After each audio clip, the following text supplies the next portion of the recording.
अनेक पेशंट एक कॉमन प्रश्न विचारतात, डॉक्टर 2D इको करू का ट्रेडमिल टेस्ट, कोणती टेस्ट बेटर आहे? पण खरं उत्तर आहे की दोन्ही टेस्ट वेगवेगळ्या गोष्टी सांगतात आणि एकमेकांना पूरक आहेत. 2D इको म्हणजे हार्टचा अल्ट्रासाऊंड. यात हार्टची स्ट्रक्चर, पंपिंग कॅपॅसिटी बघितली जाते, वॉल कसे काम करत आहेत, हार्ट मसल कसे आहेत, इजेक्शन फ्रॅक्शन किती आहे, हे सगळे यात दिसतं. दुसरी ट्रेडमिल टेस्ट म्हणजे स्ट्रेस टेस्ट. यात तुम्ही ट्रेडमिलवर चालता किंवा धावता आणि त्यावेळेस ECG मॉनिटर केला जातो. यामुळे एक्सरसाइज दरम्यान हार्टला पुरेसा ब्लड सप्लाय आहे का हे कळतं. म्हणजे सोप्या भाषेत इको स्ट्रक्चर दाखवतं तर treadmill test function under stress दाखवतं. आता प्रश्न, कोणाला कोणती टेस्ट प्रिस्क्राईब करायची?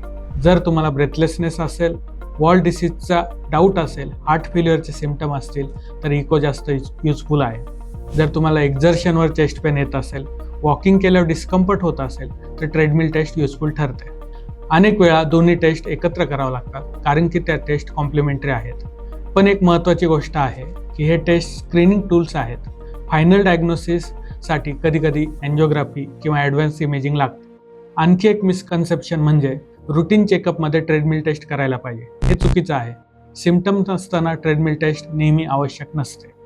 त्याचप्रमाणे इकोसुद्धा प्रत्येकासाठी रुटीनमध्ये गरजेचं नाही. म्हणून ब्लाइंडली टेस्ट निवडण्यापेक्षा डॉक्टरांच्या सल्ल्याने योग्य टेस्ट निवडणं महत्त्वाचं आहे.